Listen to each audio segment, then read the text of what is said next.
Mysterious man at the fast food restaurant. I had been working at this 24-hour fast food restaurant for years. Most of my night shifts were quiet. However, tonight was different. The night started like any normal shift, nothing out of the ordinary. Our night cook called in sick, leaving me to manage the whole restaurant alone until someone could assist at 4 a.m. The silence in the restaurant was eerie. With no customers around, I spent time cleaning the kitchen, focusing on scrubbing away the grime. Then, I heard a loud noise coming from the front of the restaurant. There was a man outside the entrance. He was standing there, his face pressed against the glass, peering inside and banging on the door. He didn't seem normal, which made me feel uneasy. The door was locked. I approached the glass, trying to stay calm, and gestured for him to go around to the drive-thru. He didn't respond, just stared. I shouted through the glass that the dining area was closed, but he didn't move, just stood there, lifeless. I turned and went back to the kitchen. I tried to continue working, focusing on my tasks. 15 minutes passed, and I convinced myself that he must have left. But the unease still lingered. A beep went off in my headset. Someone had placed an order.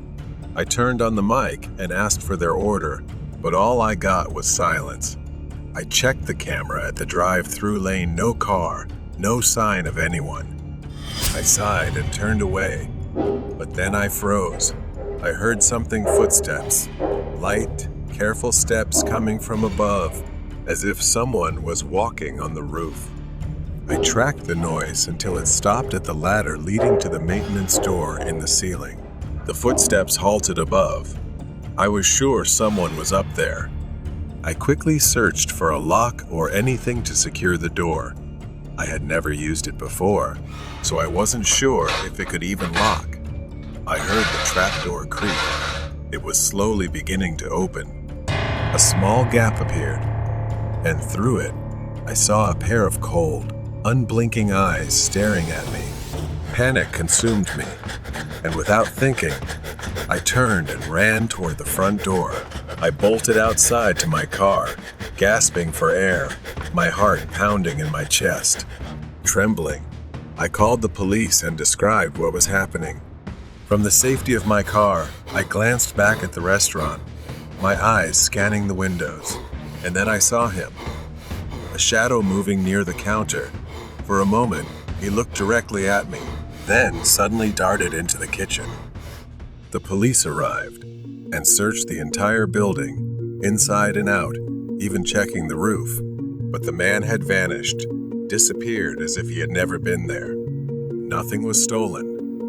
No money, no equipment, nothing was missing. He had broken in, but he didn't take anything from the restaurant, like a strange stalker. After the police left, I sat in my car, staring at the darkened restaurant. My mind kept replaying the moment I saw him look at me in such a strange and unsettling way. I went back to work. My boss had installed a lock on the ceiling door, a safety measure that should have been done long ago. But my job was never the same. From then on, I startled at every sound, never knowing if he would come back. The graveyard shift. 15 years. That's how long I've been working the night shift at this cemetery, a place filled only with darkness and heavy silence. My shift starts at 11 p.m. and ends at 7 a.m., during a time when the rest of the world is asleep. Over the years, I've seen a lot, mainly teenagers causing trouble, or the occasional group of drunk people, but tonight was different. The night started like any other. I arrived early, had a brief chat with a daytime worker before he left. Then, it was on to the usual routine, a quick check. My only job was to drive the golf cart around occasionally, making sure everything was in order. Nothing happened, and tonight, nothing seemed to be happening either. I drove around several times before heading back to the security room for a break, which was right inside the cemetery grounds. Around 2 a.m., I decided to take another lap. As I reached the end of the yard, the headlights of the golf cart swept across the fence, hidden in the darkness. That's when I saw him, a figure standing by the fence. At first, it was just a shadow. I drove closer. Now, I could see it was a man standing outside the fence. His features were barely visible, obscured by the shadows. He was standing still, looking towards me. I didn't want to confront him, not yet, so I decided to circle the parking lot, hoping he'd be gone when I returned. But when I came back, he was gone. A deep sense of unease began to settle in. I got out of the cart, slowly, scanning the area again to make sure he hadn't snuck in. But everything seemed normal. Nothing was out of place. So I continued my patrol, passing through the entire yard, which took about 15 minutes. Sometimes I would slow down just to make the time go by faster. 15 minutes later, I got back in the cart and returned to the same spot. He was there again, but this time, he was inside the cemetery, standing on the gravel path. My heart raced as I drove closer, the gravel crunching under the tires. He didn't move, didn't react, just stood there, unnervingly still. I got out of the golf cart and started walking toward him. He looked like a man in his 40s, his clothes dirty and old. I stopped a few meters away from him and told him he wasn't allowed in here and that he should leave soon. I spoke, but he didn't respond or even turn his head to look at me. I reached out, intending to gently tap his shoulder, but the moment my hand touched him, he spun around to face me. His eyes filled with anger, and for a moment, I thought he might attack me. But instead, he turned and started walking, heading straight for the fence. I stood frozen, watching as he effortlessly walked through the fence and vanished into the darkness on the other side. Trembling, I got back in the golf cart and drove straight to the security office. I needed to calm down, to think. Once inside, I locked the door and tried to steady myself, trying to stay calm.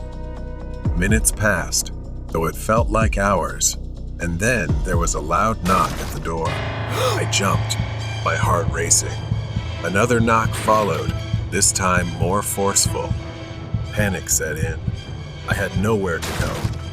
My mind raced as I grabbed the landline and dialed 911. I explained what was happening, my eyes fixed on the door. The knocking continued, relentless, until it suddenly stopped. The next day, I sat with my manager as we reviewed the CCTV footage.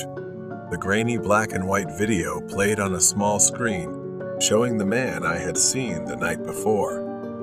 What I saw was horrifying. Just minutes after I entered, the man I had seen in the yard walked to the door.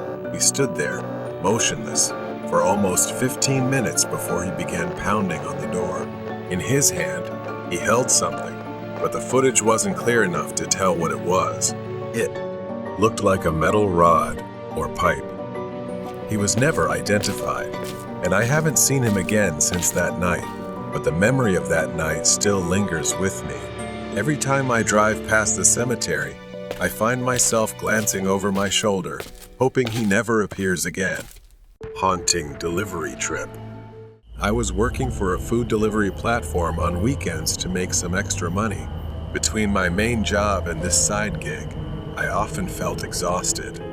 It was past 9 p.m. when I started my shift, picking up small orders and delivering them to random houses. After my first delivery, I drove around the area for a while, waiting for something to come through. 20 minutes passed with nothing. Just as I was about to give up, my phone buzzed with an order for just 1 tacos and a drink. I confirmed the order and headed to the restaurant to pick it up. After grabbing the order, I began the 10-minute drive to the customer's house.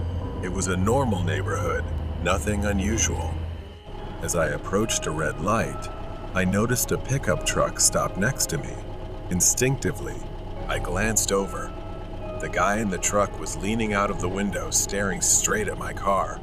I looked away when the light turned green and pressed the gas. I glanced in my rearview mirror. The truck was now in my lane, driving a short distance behind me. As I approached the neighborhood where I was making the delivery, the truck was still behind me. Was he following me? The route was mostly straight, so I wasn't sure if he was just heading in the same direction. I tried to stay calm, but the moment I turned into the neighborhood, I knew. The pickup truck turned in too. Maybe he lived here, I thought. I continued driving through the quiet suburban streets, following the GPS until I reached the final road, a dead end. I braked and parked on the side of the road near the house number I had to deliver to. The truck followed and parked behind me. I sat there, frozen, trying to come up with a plan for the worst-case scenario. What was this guy doing? Was he really following me? I glanced at my phone and saw a message from the customer asking, "When will the food arrive?" Could it be the guy in the truck? Was he the customer waiting for me to step out? I felt more trapped than ever. The man got out of the truck. My heart pounded as I watched him slowly approach my car. He stopped right by my trunk, his face partially hidden in the shadows. Then, out of nowhere, he grabbed something like a metal rod and slammed it into my rear windshield. The glass shattered around me. I screamed and, without thinking, instinctively slammed my foot on the gas. The man jumped onto the back of my car, nearly lying flat as he tried to crawl through the shattered window. I swerved sharply, making a U-turn, and felt him fall off the car. My hands trembled as I maneuvered between the trucks. In the rearview mirror, I saw him stumbling in the street as I sped away. My hands shaking, I picked up the phone to call the police. By the time the police arrived, the man had vanished. All they found were shards of glass scattered across the road. They searched the area, but he was gone. I stood staring at the cracks in my shattered windshield, and memories of the terrifying experience replayed in my mind. I was lucky to have escaped, but deep down I still felt uneasy because he was still out there. The Window Stalker. It all started that day, when I was just a child, too young to fully comprehend the horror that was about to unfold. Our home was always cozy, with large windows in the living room that overlooked the beautiful garden outside. I was sitting on the couch with my back to the window, fully immersed in my favorite TV show. My mother was in the kitchen, doing her usual chores, but then something caught my attention. In the reflection of the TV screen, I saw the silhouette of a man. I could see him through the glass, standing motionless in the garden behind me. I thought it was probably my dad, so I didn't turn around. I called out, "Horror story about a truck driver." As soon as I said that, I saw my mom freeze and then rush into the living room. When my mom saw the figure standing outside the window, her face went blank. I had never seen her look so terrified. I turned around. There he was, a stranger, a scruffy man with wild eyes, just standing there staring at us with a sick, twisted grin. He didn't seem to care that he had been spotted. He just smiled wider, almost enjoying the fear he was causing in my mother and me. Without hesitation, my mom yelled, threatening to call the police if he came closer, but I could sense her fear. And then, he said something that still chills me to this day. He growled through the glass with a menacing voice, "If you touch that phone, I'll break this window, and neither of you will be safe." My mom hesitated, torn between calling for help and protecting me, unsure of what to do next. His eyes flared with anger as he fumbled with something inside his coat. And then, in the blink of an eye, he lunged toward the back door. I heard him pounding on it, frantically rattling the doorknob. Thank God it was locked. His frustration turned into rage. He screamed, demanding to be let in, threatening that if he got inside, he wouldn't spare us. I was too young to fully grasp the danger we were in. My mom grabbed me, pulling me off the couch, and we ran upstairs. We didn't stop until we reached the top floor, and that's when I saw my uncle, my mom's younger brother. My uncle was standing in the hallway, headphones on, completely unaware of the chaos downstairs. He was a big, muscular man, the kind you wouldn't want to mess with. He used to compete in boxing matches and had won several trophies. My uncle, confused, asked, "What's going on?" as my mom frantically explained. And just as she finished, we heard the man's voice again, coming from downstairs. His voice echoed through the house, saying, "The boogeyman is coming to get you." Those words were etched into my memory. My uncle heard it and told us to lock ourselves in the bathroom and call the police. My mom pulled me into the bathroom, locked the door as instructed, and called 911. I could hear the man downstairs, his voice growing more erratic. Then, the sound of glass shattering echoed throughout the house. My mom and I held our breath, frozen in fear, waiting for what felt like an eternity for something to happen. We waited and prayed that it was over. Footsteps echoed up the stairs. We braced ourselves, fearing the worst. My uncle slowly stepped out of his hiding spot, waiting for the perfect moment to tackle the man, relying on his sharp reflexes as a seasoned boxer. He didn't hold back and swiftly disarmed the man. My uncle saved us. The door swung open, and the police arrived just in time, securing the situation. They arrested the man and informed us that he was a dangerous criminal they had been hunting for some time. That day changed everything. My mom never felt comfortable being alone again and always looked over her shoulder at the windows. If it hadn't been for my uncle, I don't know what would have happened. I still shudder when I think about it. Night shift at the morgue. I worked as a security guard at a local hospital in the morgue area. The place often experienced break-ins by a few addicts trying to experiment with some strange chemicals stored in the lab, and eventually it became their final resting place. Everything started like a normal night shift. Hygiene plays a crucial role in the hospital. To keep the place more sanitary, they recently installed automatic sliding doors that open when someone passes by, eliminating the need to touch any door handles. Every night at exactly 3:00 a.m., the door would open for a few seconds and then close again. I believe the door was programmed with some kind of time-based trigger. But when I contacted the door installation company, they told me that was impossible since the door was designed to open only when the sensor was activated or manually operated. So, this continued without explanation for a long time and became a routine for everyone watching the door open and close on the monitor every night. Tonight, I was on shift alone because my colleague was sick, and there wasn't enough time to find a temporary replacement on such short notice. I was no stranger to danger and didn't worry about working alone at night. The security monitors showed only 2 cameras, one facing the control room and another at the far end of the hallway looking toward the morgue entrance.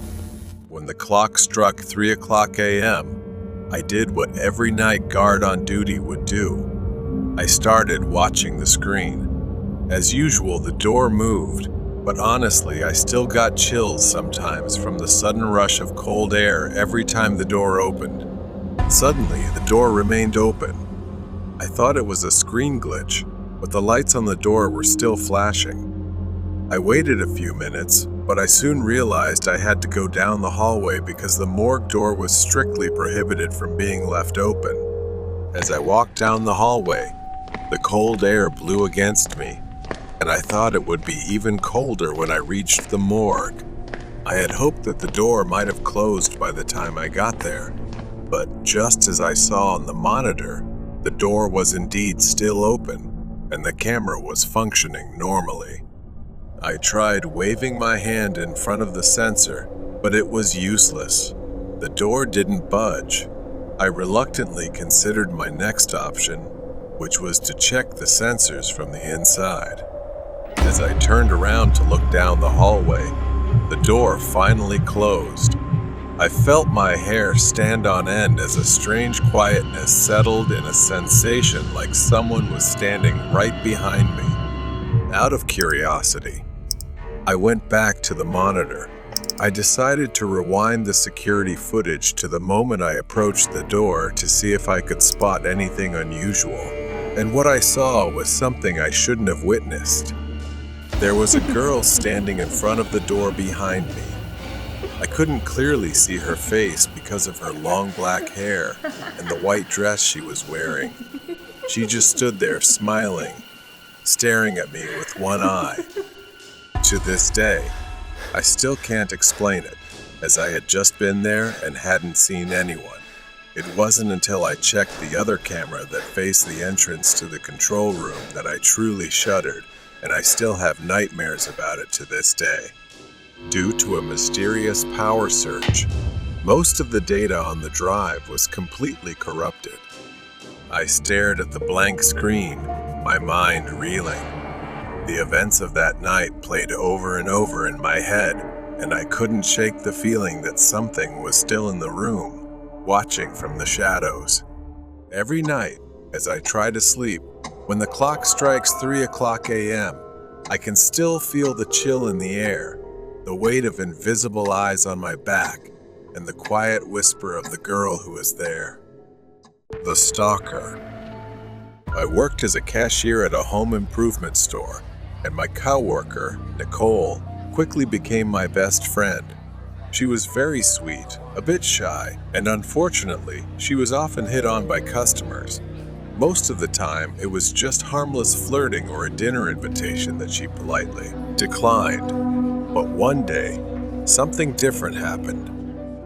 Nicole told me about a man who had asked her out. She had declined, as usual, saying that she had a boyfriend. The man seemed irritated but left without causing any trouble. Later that day, he came back. Nicole was helping a customer, so I was alone at the counter when he approached me. He looked quite handsome, but there was something about him that made me feel uncomfortable. He spoke in a deep voice and said he was there to see Nicole. I asked how he knew her, and he lied, saying she had agreed to go out with him and that he was there to pick her up. I knew that wasn't true, so I told him she had already left, hoping he would go away. Instead, his expression darkened, and he crossed his arms, asking why he couldn't see her. Thinking quickly, I blurted out, "She's my fiancée." It was a lie, but it was the only thing I could think of to make him back off. His eyes narrowed, and he looked me up and down with disdain. "Someone like her with someone like you?" He scoffed at me. I held my ground, repeating that she wasn't available. He stared at me for a long moment before turning and leaving.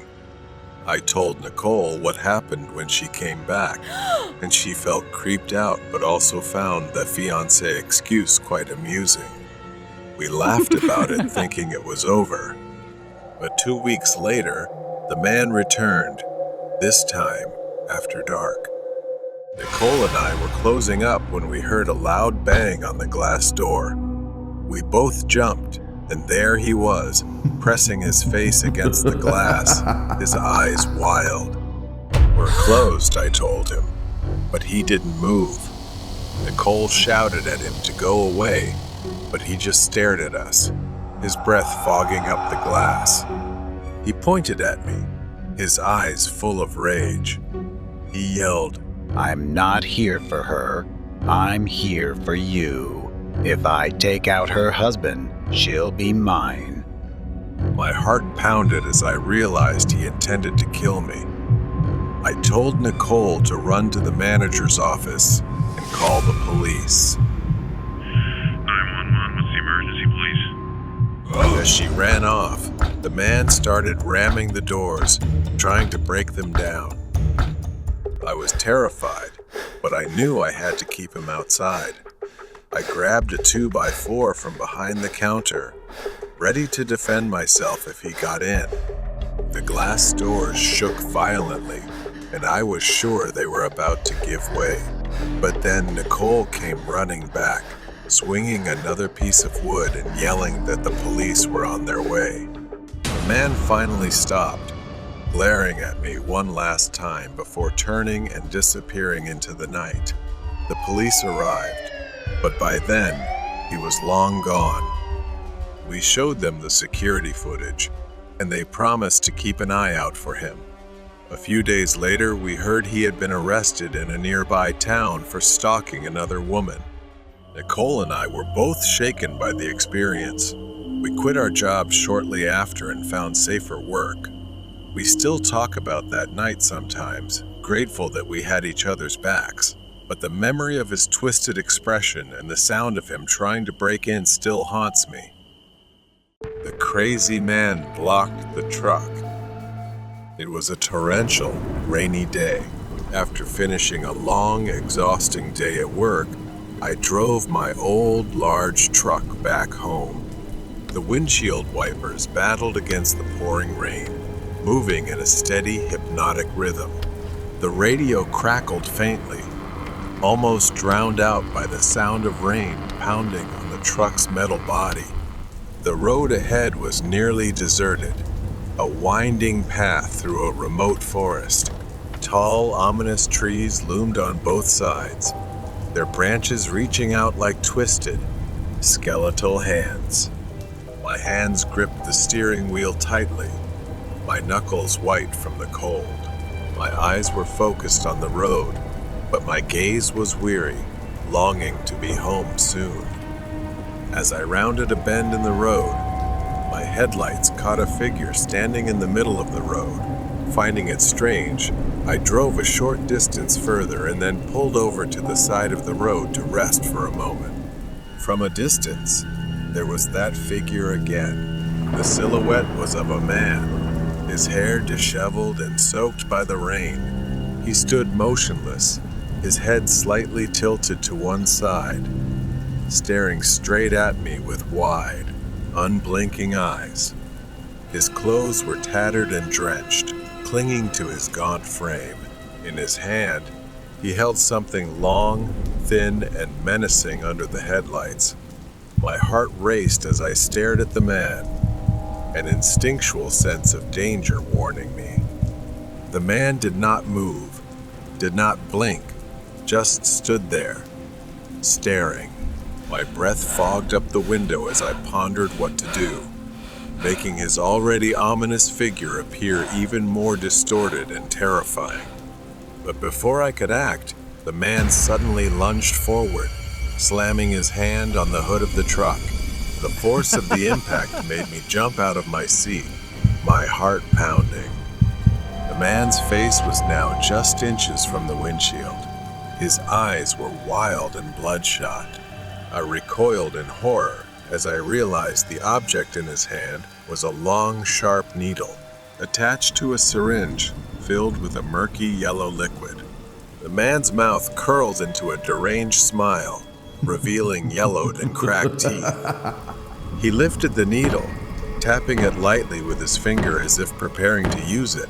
He fumbled with the door lock, as if deliberately trying to frighten me. The rain outside seemed to grow louder, darkening the scene with a rising sense of dread. The man moved with terrifying speed. He lunged at the side door, yanking it open with astonishing strength.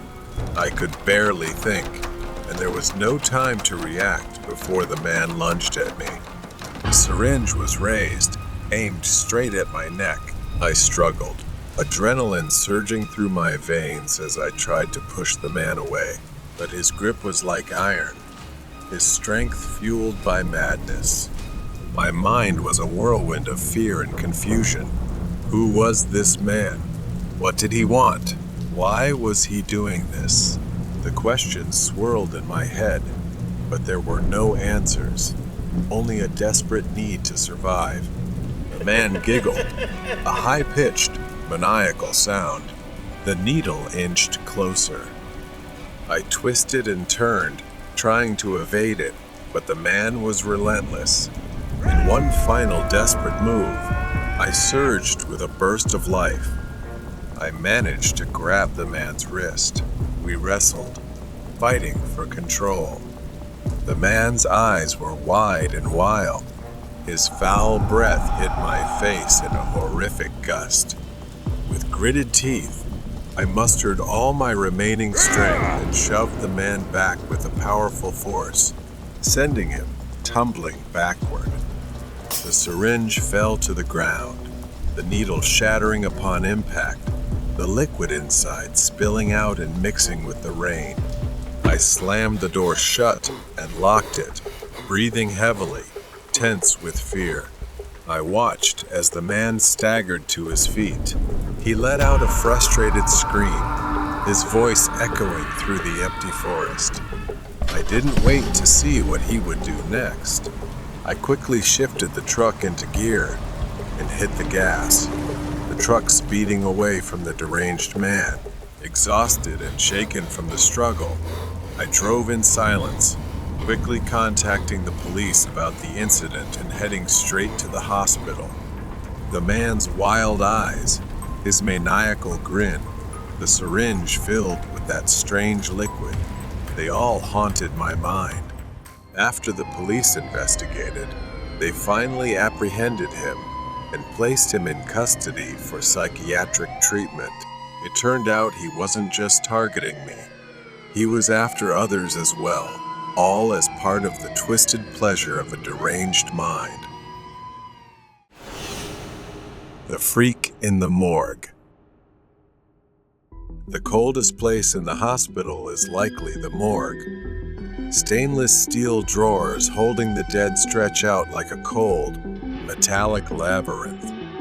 The air is thick with the scent of antiseptic. I am a forensic pathologist. Today, I'm on shift, preparing my tools for my work. Tonight, I noticed something strange.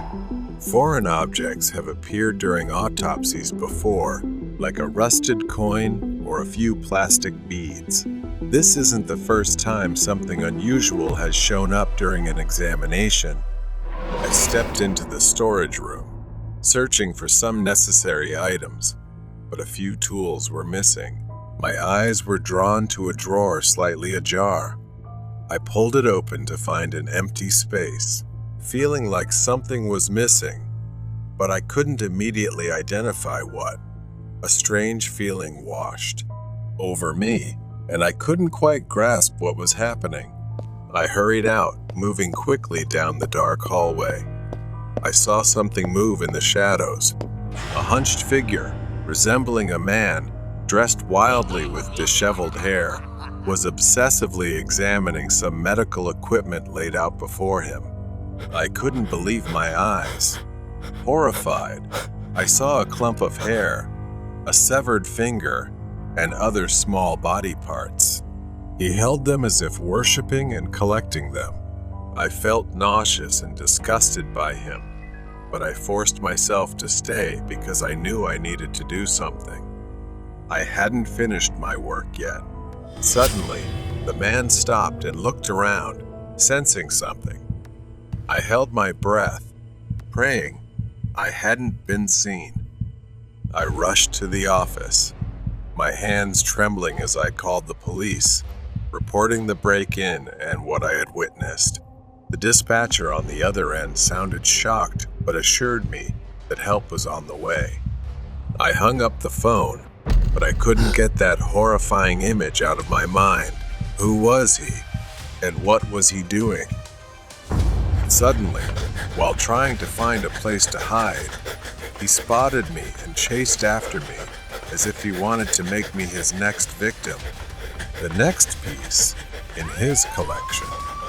I ran as fast as I could, desperately searching for a place to hide. Fortunately, the police arrived just in time, and perhaps he realized that it was no longer just the two of us.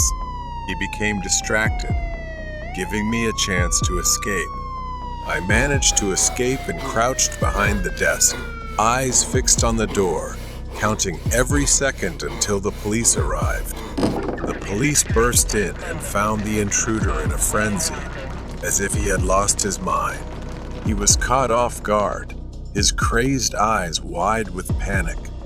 The officers quickly subdued him, wrestling him to the ground as he snarled and fought like a cornered animal. They handcuffed the man and began searching the area where he had been, uncovering his gruesome collection, stolen medical tools, body parts, and a disturbing array of personal items taken from the corpses. His twisted obsession and grotesque passion were fully revealed. I stepped out of the room, still trembling, as the police led the intruder away in handcuffs. The man glared at me with pure hatred. The morgue, once a place of routine and order, had become a sight of horror, tainted by human depravity. As the first light of dawn broke, I stepped outside, knowing I had done the right thing and acted quickly. The dead had already suffered enough, and it would have been a tragedy if they were not kept intact. I turned back to the morgue, locking the door one last time. The memory of that night would haunt me, but it was over. I had survived the worst. Horror Story Red Bracelet. I have worked at the hospital for 10 years, something I am very proud of. Most people I meet here have an average working time of just 1 year. The shortest time someone stayed was 1 week. Working here is not easy. They say staff are cursed if they do something wrong. Lights fall on people's heads, they slip on completely dry floors, and fires frequently break out. Patients sometimes become inexplicably violent. No matter how many times they inspect the building or add security staff, the employees always seem to be targeted by bad luck. Even after many years here, I don't know why, but I don't believe in that. I just try to do my best at work. Since working here, nothing unfortunate has ever happened to me. Sometimes I hear strange noises, but they are insignificant. I've gotten used to it and become resilient. One night after a late shift, I stepped into the elevator and immediately pressed the close button to slowly descend to the lobby from the 11th floor, alone. When it reached the 9th floor, the door opened. Reflexively, I reached out to press the close button but stopped when I saw someone standing there. It was a beautiful young girl I had never seen before, probably a new intern. Something about her made me want to talk and ask about her work. I placed my arm in the door to let her in. I asked if she was new. She shyly nodded without saying anything. I was very happy to get to know her. I saw her name tag. Her name was Ilsa. Every night after that, after my shift, at the same time on the 9th floor, Ilsa would be standing there waiting. This surprised me, but I thought it was just a coincidence. She didn't say anything, just bowed her head shy. For the first time in a long while, I decided to open up and make a new friend. One night, while going down in the elevator, as expected, the door opened on the 9th floor where Ilsa was waiting to get in. I decided to ask if she would like to have a drink with me. As soon as she stepped in, she heard a loud noise at the end of the hallway. Both of us looked out. From the corner of the hallway, a dark figure of a man appeared. He was tall, limping, and heading straight for the elevator. Wait! The man called out, "And now." She immediately reached out her hand to hold the door. The man sped up and shouted, "Help me! Help!" As the man got closer, my stomach began to churn. Wait, something wasn't right with me. The man was now just a few steps away from the elevator. waved at us, revealing a red wristband that was bleeding. I immediately pulled Ilsa back and closed the elevator door. He pounded on the door continuously. I recalled the cold, clinical atmosphere of the morgue. The bodies lay on metal slabs, each with a red wristband. The image of a young girl's lifeless hand, limp from the weight of the wristband, flashed through his mind. His heart pounded, a mix of confusion and fear. The elevator swayed, bringing Jazz back to the present. He looked at Ilsa again. She slowly and coldly said, "Why did you do that? Why didn't you help him?" I replied, I couldn't help him. He was wearing a red wristband, which is only for the deceased in the morgue. She didn't speak. Then suddenly, she pressed the button to go down to the warehouse basement. Even I rarely go down there alone. I followed Ilsa down a narrow, dark corridor he hadn't noticed before. The walls were adorned with old, faded photos of patients and staff, all wearing red wristbands. The air grew colder. Then her hand fell down, revealing a red wristband. Her back was covered in numerous torn shirt marks. I froze, wondering what this was. Dizzy, dreaming perhaps. I started screaming loudly, and she gave me a horrifying smile. At that moment, all I could do was run for my life, and she kept slowly following me. When I reached the elevator door, I pressed the button frantically, uncontrollably. But the elevator didn't open. My breathing was so rapid I couldn't control it. I just stood there, eyes closed, praying. I held my breath because she was only a few meters behind me, walking slowly. Without waiting any longer, I had to find the emergency exit to run up to the first floor. I ran like I had never run before. Thank God I escaped that dreadful, terrifying place. I might have stayed there too long.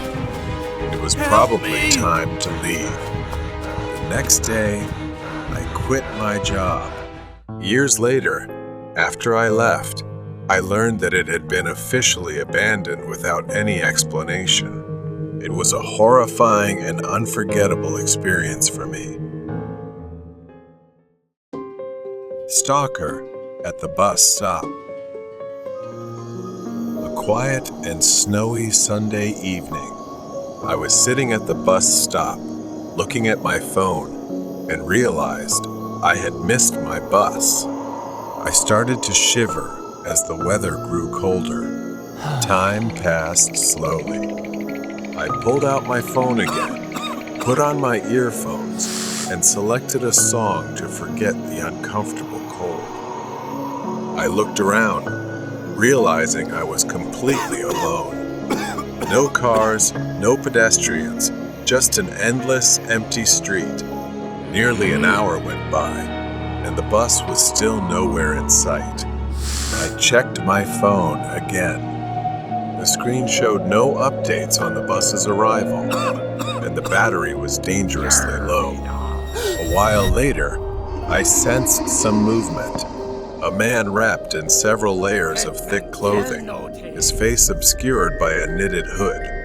The man walked with a strange, almost unsteady gait, as if he wasn't sure where he was going. I froze but tried to focus on my phone, not wanting to draw attention. The man approached the bus stop and sat at the opposite end of the bench. My discomfort grew. I glanced at the man, noticing part of his face exposed under the hood, a gaunt, pale face with eyes that seemed unfocused, distant. The man was muttering something to himself, his words slurred and incoherent. I shifted uncomfortably, sensing that something was off about this person.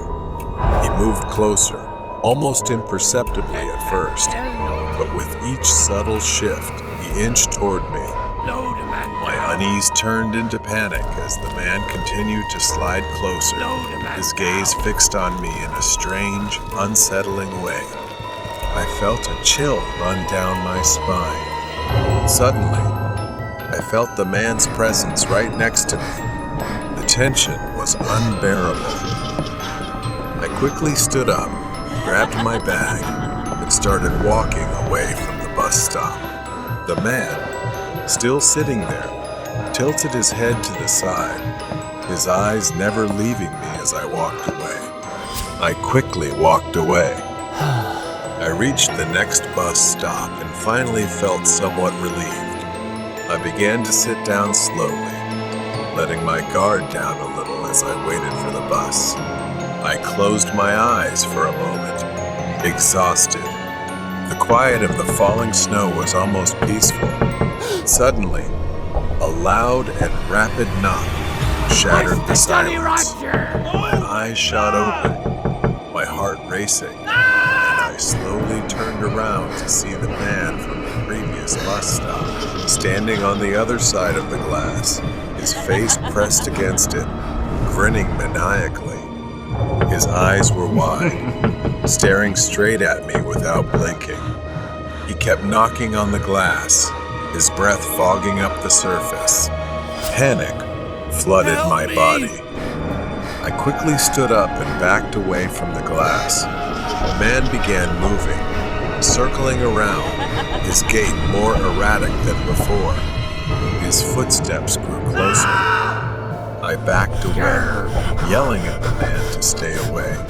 However, the man was undeterred.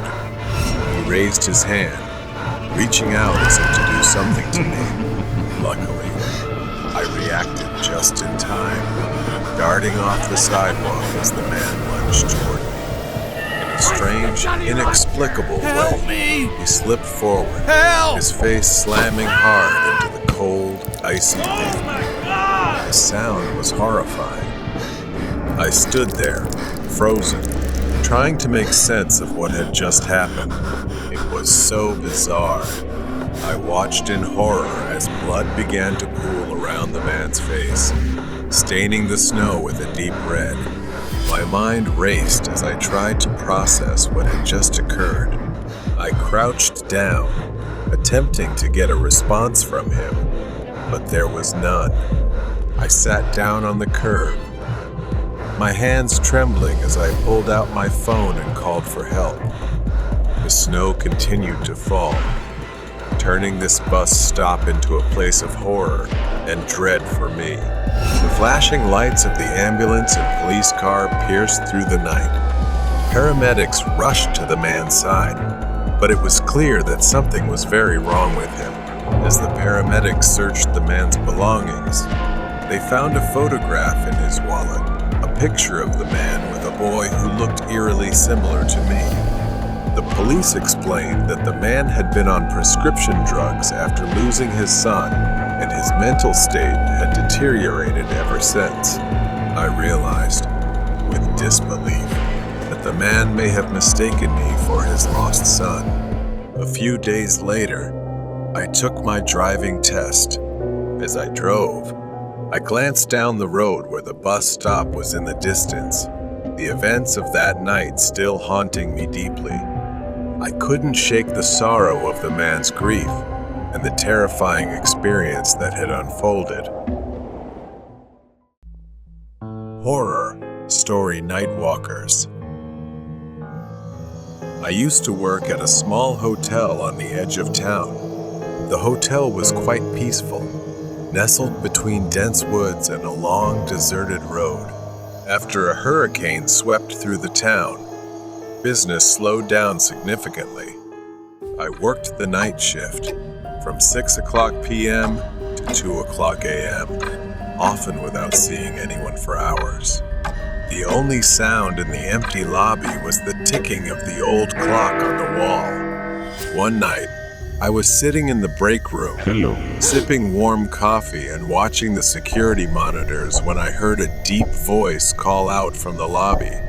I got up and went to the front desk. There was a man standing on the other side of the glass partition.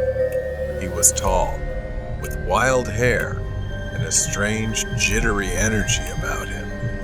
He asked for some towels, so I handed them to him through the opening under the glass. He grabbed them with such force that it made me flinch, and then he left without saying another word. Curious, I watched him on the security monitor as he walked down the hallway, rubbing the towels against his face and neck. It was bizarre, but I shrugged it off and returned to the break room. About 10 minutes later, I heard his voice again. This time, he was back at the front desk, banging on the glass. "My key card isn't working," he shouted. I asked for his room number, but he responded strangely, saying something like 2C Pui, which didn't match our room numbering system. When I told him that, his demeanor changed. He leaned close to the glass, his eyes wide and wild. "I'm going to kill you," he said with a cold smile. I froze as he repeated it, louder each time, until he was nearly screaming. I grabbed the phone and dialed 911, shouting at him that the police were on their way. He stared at me with that twisted smile, mocking me as I spoke to the dispatcher. Finally, he left the hotel, disappearing into the night. I was shaken but relieved that he was gone. I decided to stay in the lobby for the rest of my shift. When my relief arrived at 2:00 a.m., I hurried outside, eager to get home. The cold night air bit at my skin as I walked through the empty parking lot. Suddenly, I heard a noise behind me, like someone walking on tiptoes. I turned around, and there he was, hiding behind a car. His eyes followed me from the shadows, and he whispered, "I'm going to kill you." Panic surged through me. I looked around, trying to decide what to do. My only chance was to run to the nearest house with a light on. I sprinted to the door and pounded on it, screaming for help. Just as he grabbed me from behind, the door flew open, and the homeowner shouted, scaring him off. I collapsed in relief as the homeowner called the police. The police arrived, but he had already disappeared. I identified him on the security footage, but they never caught him. To this day, I still wonder if he's out there, lurking in the shadows, waiting for another chance. Strange clown in the parking lot. It was a chilly October evening in 2016, just a few weeks before Halloween. My friends, Jake and Sarah, and I decided to catch a late-night movie at the local theater.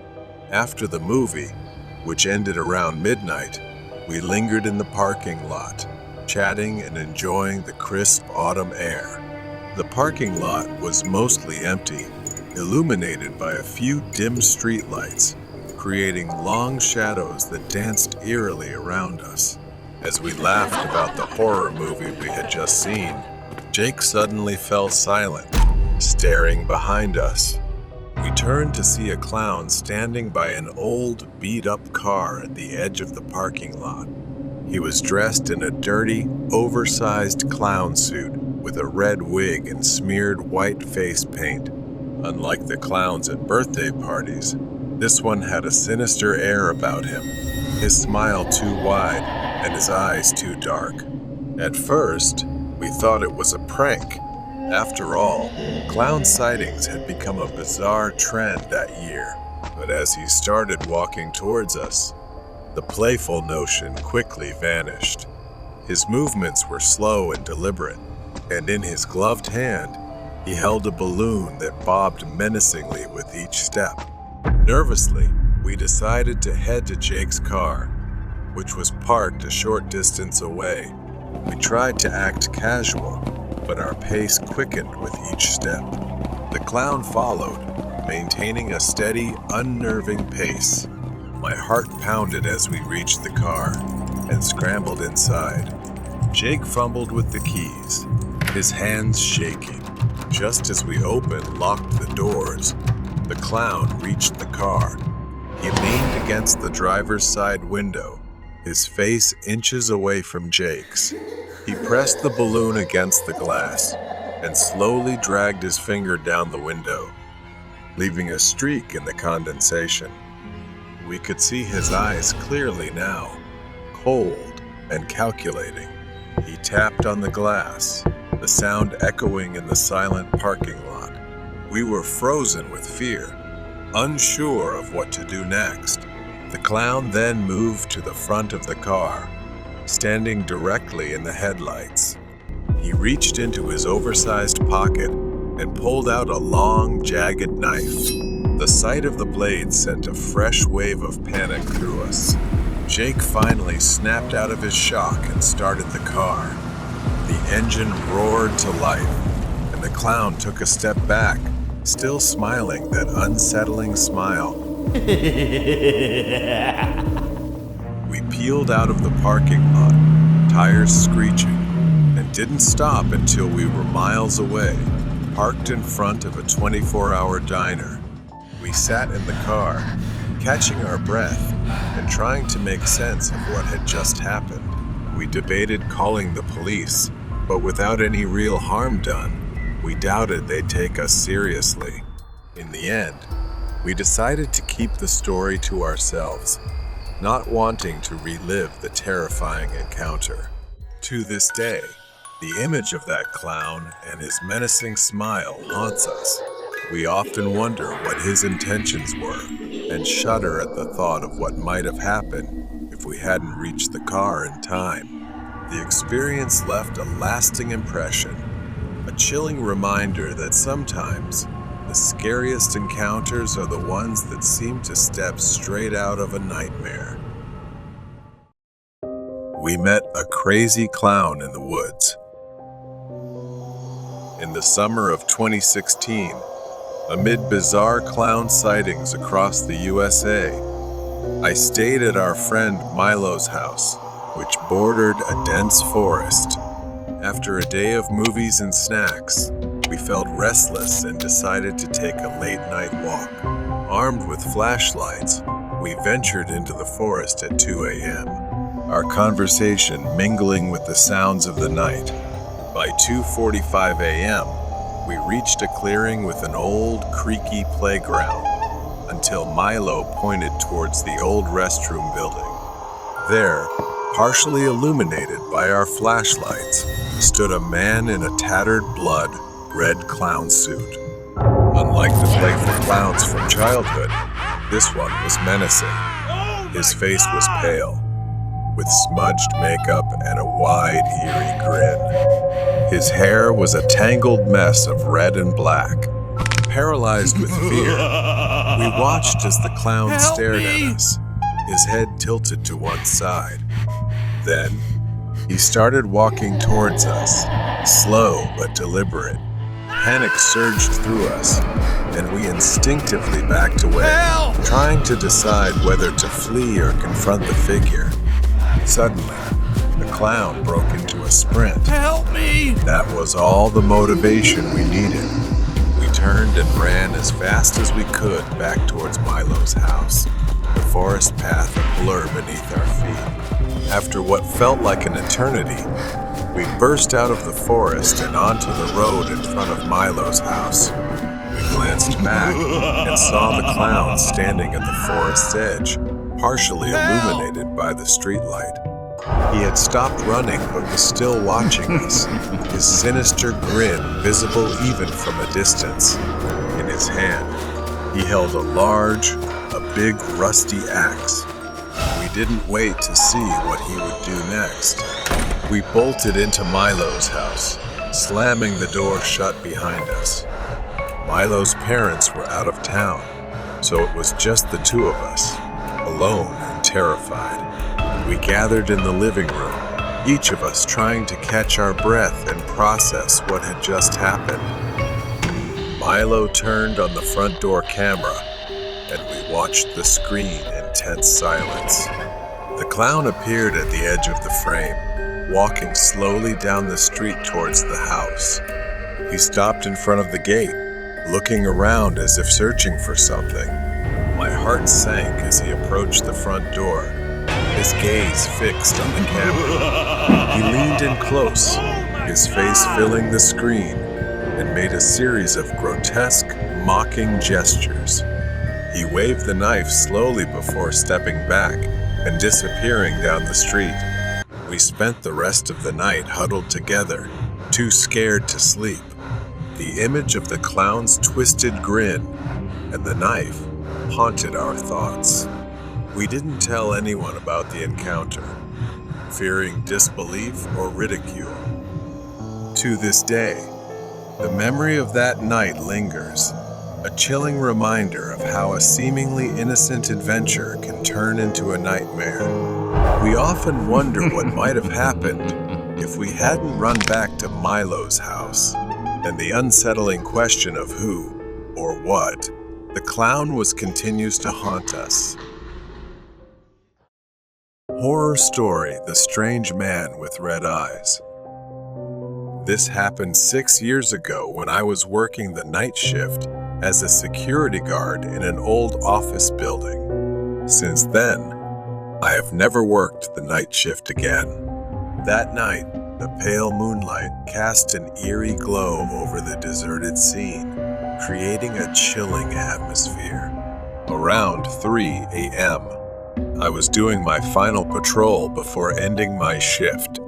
As I walked through the dark hallway, I heard strange footsteps. I looked around, but saw no one. The footsteps continued, seeming to come closer to me. I started feeling uneasy, trying to stay calm and continue my work. But just as I reached the security room, the door suddenly opened. A man with disheveled hair and bloodshot eyes walked in. He was wearing a long black coat and carrying an old suitcase. There was no one around, and I couldn't understand how he got into the building at this hour.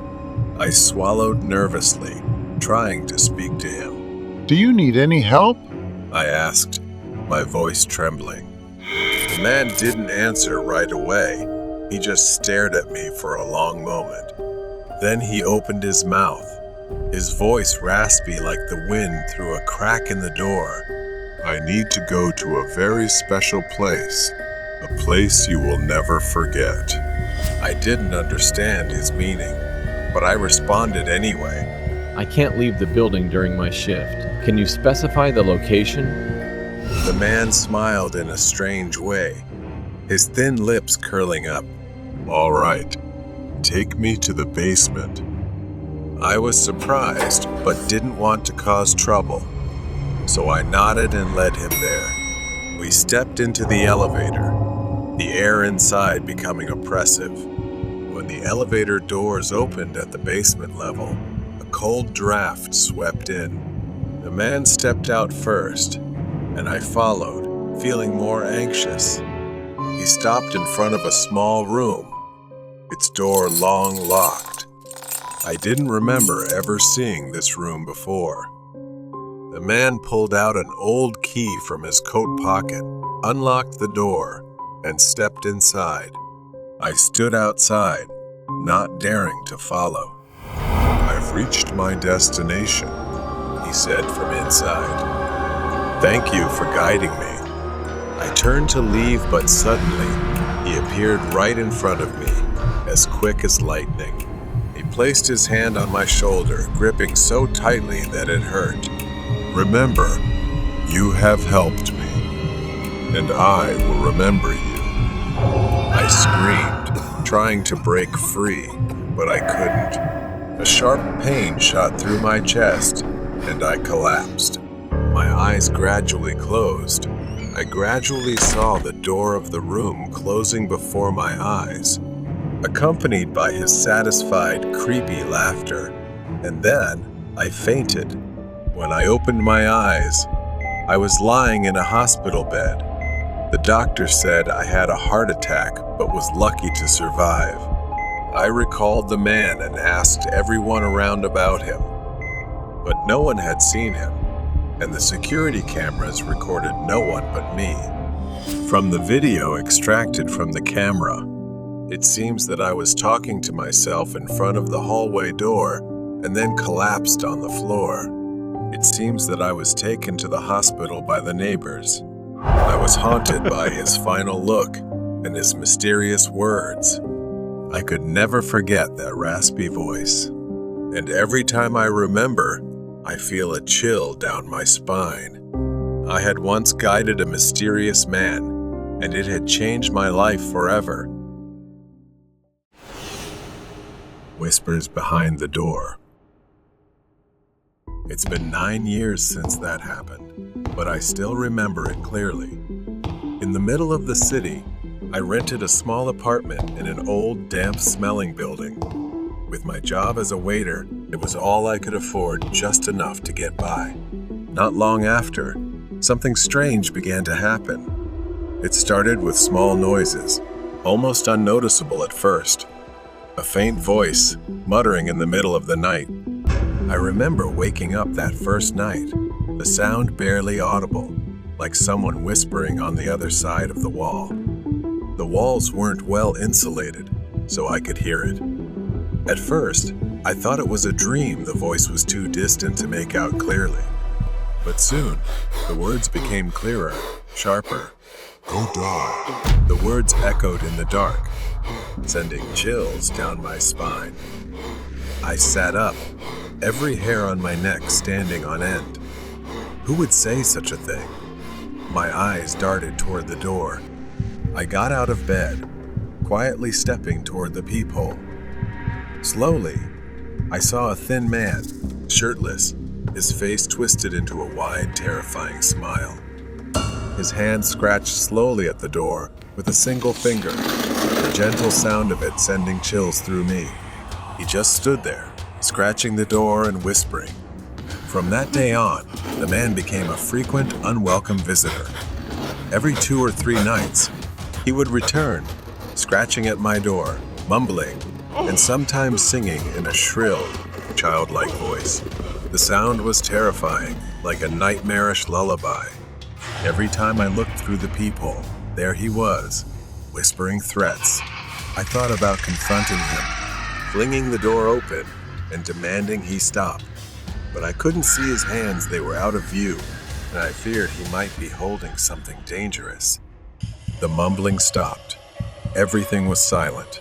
I leaned forward, cautiously pressing my ear against the door. Then a loud knock startled me, sending me falling backward. He said, I know you're there. Be careful. But in the daytime, it was as if nothing had happened between us.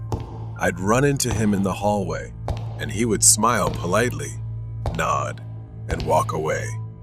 I even asked him once why he kept coming to my door at night. He seemed surprised, then confused, denying any knowledge of what I was talking about. One night, I was about to sleep, but I had to grab something from the living room. The mumbling started again, but this time, it felt much closer. I crept toward the bedroom door, checking to make sure it was locked. Thank God it was. But the doorknob turned slowly, rattling as if he was testing it. Then silence for a long while. I didn't know how he had gotten in. I was terrified, but after the silence lasted long enough, I decided to go out and check. I stepped outside. From the corner near the door, I saw my thin neighbor banging his head against the wall, singing something I couldn't understand. I was truly frightened. I tried to talk to him, but he only turned and threatened me. I stumbled back, startled, but he wasn't hurt. He just kept grinning and eventually walked out of the apartment by himself. I decided I had had enough and finally called the police. They took him to a psychiatric ward. He was diagnosed with schizophrenia and had escaped from a mental hospital 2 months earlier. Apparently, he had a violent history. In fact, he had been admitted after attacking a mailman with a shovel and had snuck out undetected. Now I live in another city, Far from that building, far from the memories of those nights.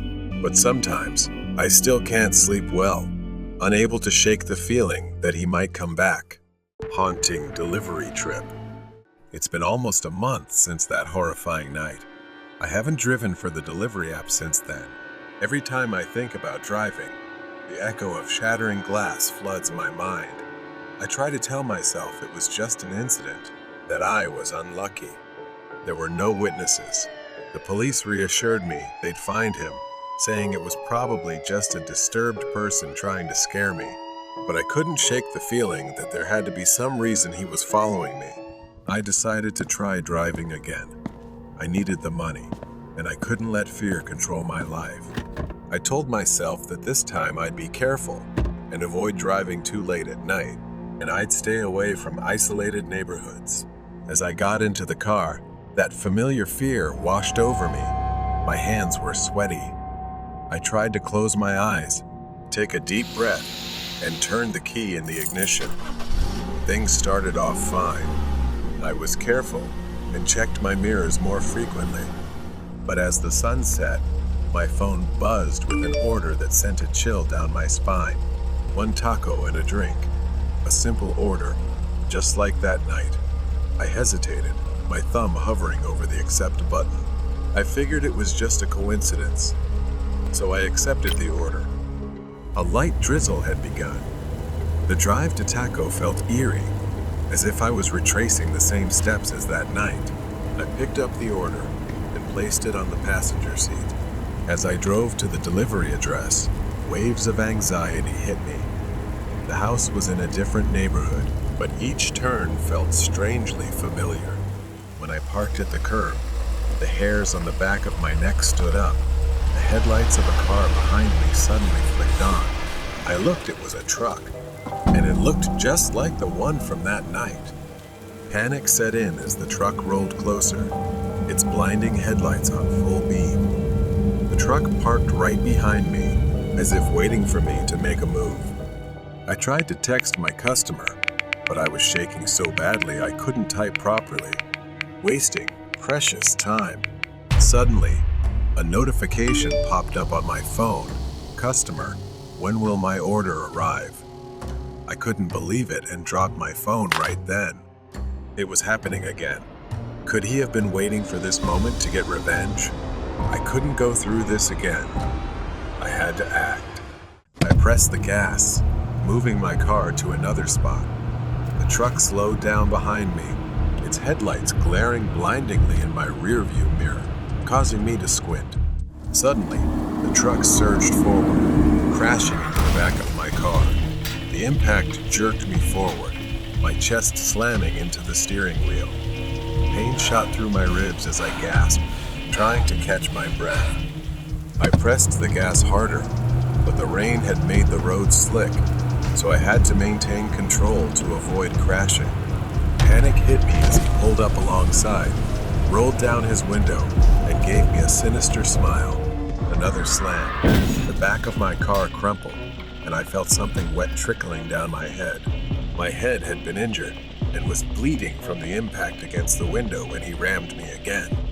I braked hard, dazed, my vision blurring from the blood running down my face and the sharp pain in my side. But I couldn't give up. I grabbed my phone and dialed 911 for help. I could see his silhouette through the rain, stepping out of his truck. I refused to give up, flooring the gas and driving blindly. My car slammed into a tree. Desperate to survive, I fumbled for the door handle, trying to get out before he got too close. In the distance, I could hear him screaming angrily. I forced myself to run, sprinting toward the woods at the edge of the road. Suddenly, I tripped. My ankle twisted and sharp pain shot up my leg. I couldn't move. He was almost on top of me, his shadow looming as I tried to crawl toward the edge of the road. I turned to face him. He raised the crowbar high above his head, ready to strike, and I screamed. But then, the sound of police sirens cut through the quiet rain. He froze, trying to run, but it was too late. The police used a taser and tackled him to the ground. He was finally caught. I fainted, slowly losing consciousness. Paramedics loaded me into an ambulance, and a wave of relief washed over me. The nightmare was finally over. The girl in the red dress. The house we moved into after my father's death wasn't anything special, just another old, quiet mansion in the suburbs, far removed from our old life. It had been abandoned for a while, and it was clear why the rent was suspiciously cheap. Overgrown grass and neglected old furniture gave it a forgotten feel. But to my mother, it was home. I was 20 years old, and I dealt with my grief in my own way. Not long after we moved in, I began noticing small things slowly emerging in the house. But the sounds of whispers, creaking noises made me uneasy and anxious living there. It started with scratching, soft, persistent, on the other side of my bathroom door. At first, I ignored it, hoping it was just my imagination. But night after night, the sound continued. Then came the knocking, sometimes at the front door, sometimes at the window. It always came around midnight, but no one could possibly be there. We kept the gate locked, and no one could enter the yard. Yet the knocking continued. I told my mother. She dismissed it, saying, "It's just an old house." But I knew the house wasn't just old, it was holding on to something. One night, I invited my friend Joe to stay over.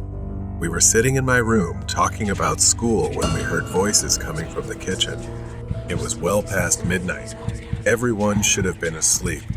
Out of curiosity, we pressed our ears against the door. A conversation was happening just outside, but we couldn't make out a single word. We tiptoed into the hallway, but the kitchen was empty, dark, cold. We checked the entire house, nothing. Everyone was asleep. The voices were gone, leaving only a chilling silence. A few weeks later, my brother decided to test his luck. He and his friends thought it would be fun to play with a Ouija board in my room while I was away. They thought it was just a silly, superstitious game. At first, nothing happened. They laughed awkwardly, asking questions but receiving no response. Then one of them froze. His face turned pale, his body stiff like a statue. Without a word, he bolted from the room, his friends close behind, terror in their eyes. Once outside, the guy finally spoke. He had seen her, a girl, standing at the bathroom door, wearing a red dress, her hand on the knob, staring at them. He said she couldn't have been older than 13, and her eyes were filled with something he couldn't describe. Fear, anger, curiosity. When my brother told me this, I thought he was just trying to scare me. Of course, I didn't believe him. Why would I? I had never seen her, but the story haunted me, lodged deep in my mind like a splinter I couldn't remove. Later, I had a birthday party at a friend's house. Jordan, a friend of mine, got drunk, so I took him to my room and told him to stay there until he sobered up. He collapsed onto the bed and fell asleep. Later, I went to check on him. The room was pitch black, with only a faint light coming from the bathroom. Jordan wasn't in bed. He was sitting at the bathroom door, one leg in, one leg out, talking to no one. I tapped his shoulder. He jumped, then looked at me, confused. He glanced back at the bathroom, then at me again. He mumbled, "I thought I was talking to you, but I just laughed it off, thinking he was too drunk." The next day, he explained, I was teasing him, but he was dead serious. In his drunken state, he had seen a girl in the bathroom. She was wearing a red dress, standing in the middle of the bathroom, asking why he was there. And when I walked in, she disappeared. It didn't stop there. The hauntings, the knocking, the voices continued. My fear grew as one by one. People close to me began talking about an entity that I had never seen in this house. I left my room, and went to talk to my mother. While we were on vacation, my aunt and uncle stayed at the house. When we returned, they were sleeping on the living room floor, terror etched across their faces. They said the shower in my room kept turning on by itself, and the radio too, making it impossible for them to stay inside. My mother had no choice but to confront the landlady, who initially denied everything. But the truth came out. The landlady's mother had lived in this house as a teenager with her twin sister, who had ended her life in the bathroom wearing a red dress.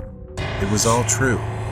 The red dress, the girl, the spirit trapped within the walls of our home. I didn't know how I was going to convince my mother to leave, but since we were struggling financially, it was piling up. So I had no choice but to stay in the house a little longer. The girl in the red dress. The days that followed were tense, filled with a thick sense of unease that blanketed the house. My mother decided we should move out and find a new place to live. However, things weren't settled yet, and we faced difficulties. So we had to stay in the house a little longer to figure things out. That was our last night in the house. I couldn't sleep. The woman in the red dress kept lingering, haunting my mind. I lay in bed, wrestling with these thoughts until I couldn't take it anymore. I needed to see the house one last time. I got out of bed and walked through the dark hallway. I headed to the bathroom, where it all began. As I reached the bathroom, a chill filled the air, heavy with tension. I hesitated at the doorway, feeling something preventing me from turning on the light. I stepped inside, the cold tiles pressing against my feet, and then I felt another presence in the room. Fear gripped me tightly. Her presence was so strong, I could feel her breath on the back of my neck. I didn't dare turn around, didn't dare move. As I stood in the darkness of the bathroom, a cold hand rested on my shoulder, and a flood of images of the girl in the red dress filled my mind. It was as if she was showing me her story. Buried for decades, the girl, now known to me as Maria, had lived in this house long ago. She was intelligent and talented, but her life was full of suffering because her twin sister was always more favored for her beauty. Everything about Maria seemed overshadowed by her sister. As the years passed, she felt trapped in her own home, living in her sister's shadow, who seemed to have everything Maria longed for. The breaking point came when her sister fell in love with a man. They planned to marry, with their parents' blessing. But Maria, who had quietly loved the same man, was devastated.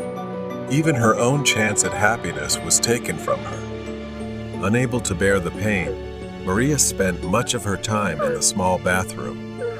It became her sanctuary, the only place where she could escape the suffocating presence of her sister, and the life she felt was never meant for her.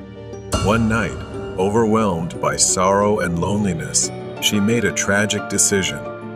She thought that leaving this world would make things better, and she ended her life in that very bathroom.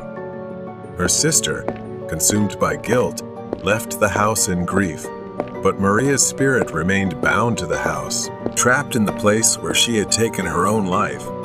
As the images faded, I understood the profound despair of Maria. Her spirit had lingered all these years, waiting for someone to recognize her pain. But now, as I stood there in the bathroom, I felt a strange connection with her. The sorrow that had once filled the room was replaced with an intense urge to help her find peace. I whispered, trembling, calling Maria's name. I told her, "I understand what you've been through. You don't deserve to be so alone. I'll leave, and you don't need to stay here anymore. It's time to let go and find peace." In that moment, the cold hand on my shoulder lifted. The oppressive air slowly began to ease. For the first time since we moved in, it felt as if the house itself had released its hold on her after all this time. That night, I slept in my bed without fear, no knocking, scratching, or voices, Everything had disappeared. Perhaps she had finally left, freeing herself from the chains she had once forged. The next morning, as we packed the last of our belongings into the car, I looked back at the house one last time. The sun shone brightly, casting a warm glow over the old, stately mansion.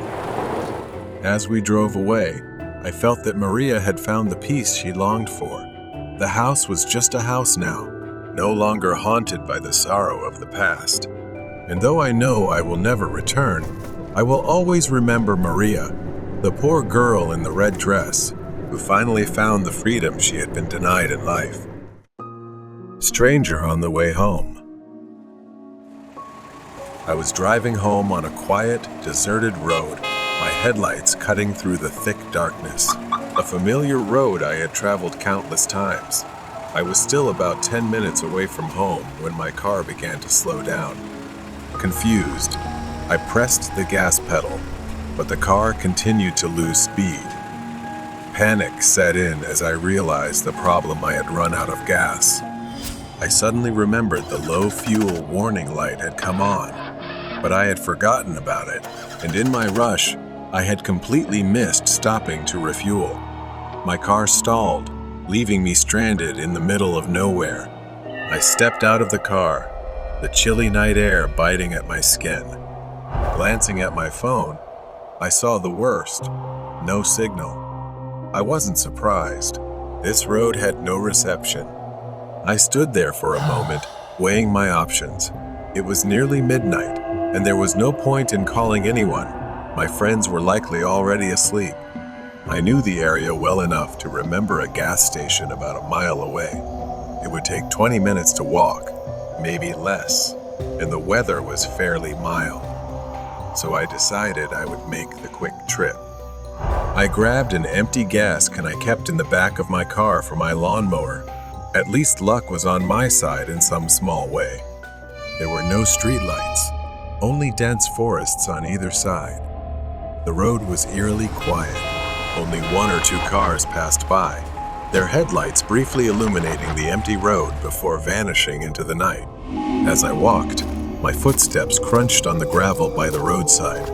Every sound seemed amplified by the stillness. I felt a bit uneasy, but I kept walking. Then, I heard it. It was the sound of a car engine behind me. I stopped and turned around. A pickup truck was slowly approaching the spot where my car had broken down. My first thought was that they might stop to help, and for a brief moment, I considered asking for a ride. But then I saw them, two men. They got out of the truck, their faces quickly obscured by black masks pulled over their heads. One of them shined a phone flashlight into the window, while the other knocked on the door. They tried to open it, but of course, the doors were locked. I crouched down and moved closer to the edge of the forest, hiding in the shadows. Maybe they hadn't seen me yet, but they were rummaging through my car. Panic rose in me when one of them turned and looked in my direction. Suddenly, he started walking toward me. I froze. The other man got back in the truck, and I heard the engine roar as it sped forward, heading straight for me. I didn't have time to think. I sprinted into the forest. Behind me, I could hear the man crashing through the undergrowth, chasing me. I couldn't stop. I couldn't let them catch me. In what felt like an eternity, I ran through the edge of the forest, dodging trees and leaping over fallen logs. After a few minutes, I saw a large, isolated house ahead of me. I ran behind the house, pressing myself against the rough, cold brick wall. My chest heaved as I tried to catch my breath, my ears straining to hear any sound of pursuit. I crouched there for a few minutes. Finally, I dared to move, cautiously slipping through the backyard toward the old path. I didn't want to knock on the door because it was too late, and I didn't want to cause them any alarm. I walked on high alert, every sound making me shiver. I looked around the area. No truck, no sign of the men. I continued walking toward the gas station. Another car came, and without thinking, I rushed back into the forest. hiding until the sound of the engine faded away. Finally, the gas station appeared in front of me. I felt relief as I filled up the gas canister. When I finally made it back to my car, I shakily poured the gas into the tank. I drove straight home, too scared to look back. As I sat in the safety of my own home, I couldn't shake the thought of those men, and I realized how lucky I was to have made it home safely. The last ride. I had been driving for Uber for about 6 months, mostly at night. The pay wasn't great, but the quiet streets and dark city made it tolerable. People always had their own stories to tell, and most rides were uneventful. Drunk passengers, late-night partygoers, or quiet workers returning home. But one night changed everything. It was a Friday, a little past 1:00 a.m. I was sitting in my car, parked near the downtown area, waiting for my next fare. The streets were mostly empty, a light mist hanging in the air. My phone pinged with a new ride request. The pickup was in an isolated area on the outskirts of town, where the streetlights were few and far between. I hesitated for a moment, but accepted the ride. As I drove through the quiet streets, the mist thickened into a fog, making it harder to see more than a few feet ahead. The GPS directed me down a narrow, winding road, surrounded by trees on both sides. I glanced at my phone. Destination, a spot marked only as unknown road. The location seemed remote, almost too remote, but I shrugged it off. People lived in weird places all the time. When I pulled up to the pickup location, there was no house, just a dirt path leading into the woods. I waited, glancing nervously at the trees, their branches looming overhead like skeletal fingers. My phone chimed again, a message from the rider. "I'll be right out." I watched the darkness, waiting for someone to emerge, but minutes passed and no one appeared. Just as I was about to cancel the ride, I saw movement. A figure stepped out from the fog, walking slowly toward the car. My headlights illuminated a tall man, wearing a long, dark coat. His face was hidden in the shadows, but something about him felt off. He opened the back door and slid into the seat without a word. "Where to?" I asked, trying to mask the unease creeping into my voice. The man didn't respond right away. After a long pause, he said in a low, raspy voice, "Just drive." Every instinct in my body screamed at me to cancel the ride and get out of there, but I didn't want to make a scene. I started the car and pulled away from the curb, glancing at him in the rear-view mirror. He was staring out the window, his face still obscured by the shadows of the back seat. As I drove, the fog thickened, making it hard to see the road ahead. The man remained silent, his presence heavy and unsettling. Every now and then I'd glance in the mirror, and he'd just be sitting there, motionless. The tension in the car was suffocating. After a few minutes, I broke the silence. "So, where exactly are we going?" The man slowly turned his head to face me. His eyes met mine in the mirror, and I felt a chill run down my spine. "We're going home," he whispered. My hands tightened on the steering wheel.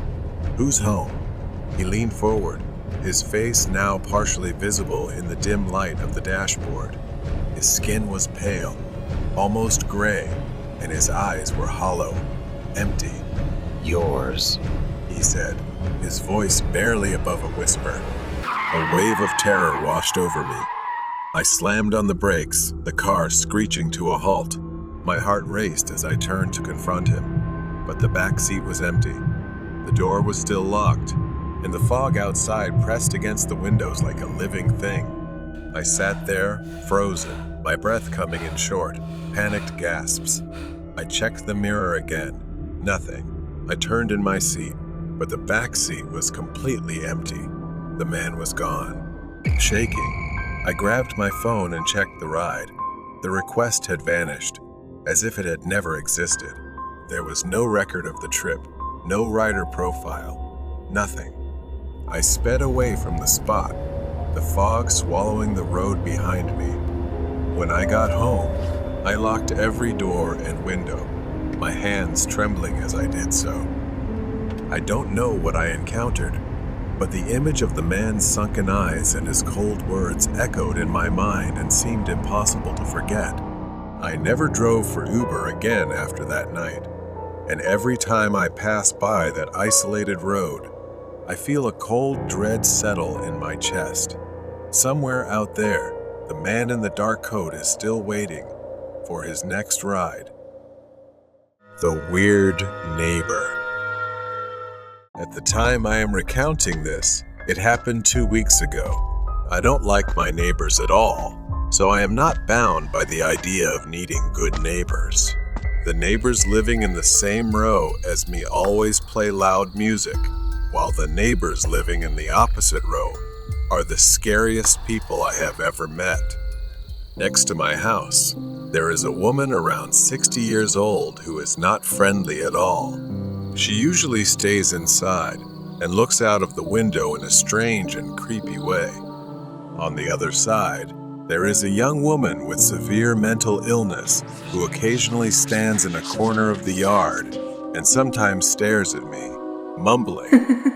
Since I am temporarily staying in this place, I just ignore it and pretend nothing is happening. Sometimes, when I am sitting and looking out the window, the old woman next door is watching the abnormal woman across the way, flailing and screaming as if she is intently watching a horror movie. It makes me feel chilled. It's quite annoying. As usual, I went to bed early to wake up for work. Luckily, nights here are generally quiet. Suddenly, an unusual noise woke me up. Somewhere, there were screams, yelling, and things being thrown from the old woman next door. A painful cry erupted. I got up and went to knock on her door. She answered with a screaming voice. What do you want from me? Go away. I just asked her to keep as quiet as possible so I could sleep. She glared at me with a frown. From somewhere, the mentally ill woman rushed over to where the old woman and I were standing and asked, Why did you dare to imitate? I was confused and wanted to leave immediately, but the old woman continued to glare at me with a frown. I went back home and went to bed in defeat, but I realized they finally became quiet. I didn't think much of it and silently thanked because I had finally escaped this situation. I was too exhausted. Straight until 3 a.m., I, being sensitive to even the smallest sound, suddenly heard a faint clattering noise downstairs. I stepped out to investigate, but didn't hear anything. So I thought I was just sleepwalking and went back to bed. I woke up again, as if someone was nudging me to warn me. Then I heard laughter or some animal sound. Panicked, I reached for my phone by the bed for light. But when I found it, I didn't dare turn it on to see if there was something there. Suddenly, a shadow appeared at the head of the bed, like the old woman next door or the young girl. I couldn't tell which. Then, I screamed like I had lost my mind. I ran away as if I had seen a ghost. I bolted and slammed the door shut, locking it. I ran for my life. I suddenly woke up, panting, and looked out the window. Everything was silent. Perhaps I was haunted by what I had seen before. Maybe I would have to move sooner before I go insane. A few days later, that mentally disturbed girl was reported by the police for breaking in. I breathed a sigh of relief as if I had just passed a test. She looked at me again, then at that girl. Maybe this place is no longer safe. Abandoned house invaded. Behind my house, there is a large but old and decaying building. It no longer resembles a home. It now looks more like an abandoned house. It has been vacant for decades, or so my parents said. But every time I passed by, I would unmistakably hear the sound of electricity crackling from inside. It made no sense. I couldn't shake the feeling that something was wrong. Finally, one day I decided to investigate. I asked my friend Tim to come with me after school. He agreed, though we both felt a tense, underlying dread as we stood in front of the house, a bad premonition hanging in the air. As soon as we pushed the door open, it creaked on its rusty hinges, filling the silence. Inside, the air was thick with an unbearable stench, a mix of mold and rot. Scattered across the floor were piles of old dog food, and the foul odor hit us in waves. We carefully stepped through the strange debris and noticed something odd. The floor was littered with nails, hundreds of them, along with animal traps, as if someone had deliberately tried to prevent people from walking through the house. We tiptoed through, avoiding the nails, our curiosity growing stronger with each step. Then we heard the sound of an electric charge, followed by a scream of pain from upstairs. It sent a shiver down my spine. We should have turned back, but our curiosity got the better of us, and we decided to climb the stairs. On the second floor, the noise led us to a closed door. From behind it, we heard a man's voice muttering something strange, as if giving commands. What was happening on the other side? Summoning our last bit of courage, we tiptoed up the stairs and peeked inside. The sight was more horrifying than anything I could have imagined. It looked like someone had been chained up. Two people sat on the floor, appearing to be a couple who had been captured and imprisoned. Their eyes were wide open, filled with terror. A man stood before them, holding a stun gun, threatening them to follow his commands. For a moment, the room fell silent as the two people stared at us in disbelief. Their eyes pleaded for help, silently begging for mercy. Then their voices broke with desperation, sobbing and pleading not to be harmed. The man panicked, shouting at them to be quiet while violently beating them with the stun gun. But they continued screaming, their cries echoing through every corner of the room. Tim froze, paralyzed with fear, and accidentally knocked over a piece of wood, creating a loud noise. That was when the man noticed us. The man turned toward us, his eyes filled with rage. Without hesitation, he grabbed the stun gun and charged at us. We bolted down the stairs, but Tim wasn't fast enough. His screams echoed down the hallway as I heard the crackling of the stun gun. I didn't stop running until I was outside, my heart pounding in my chest. I called the police, barely able to get the words out, but I knew I couldn't leave Tim behind. I ran back into the house, trying to stay as quiet as possible, recalling the self-defense lessons I had learned at school. The door to the room was still open, and I peeked in. My blood ran cold. I couldn't believe what I was seeing. The man was putting a collar around Tim's neck, his hands already bound tightly. I couldn't just stand there and watch my friend and these innocent people suffer like this. Rage surged through me, and I charged at the man, kicking him with all the strength I had. He staggered and fell, dropping the stun gun. I grabbed it, threatening him. Moments later, the police arrived and pulled me away from him. As the police began to untie the captives, they discovered something even more horrifying. Their feet had been glued to the floor with industrial adhesive. I was horrified that the man had gone to such lengths.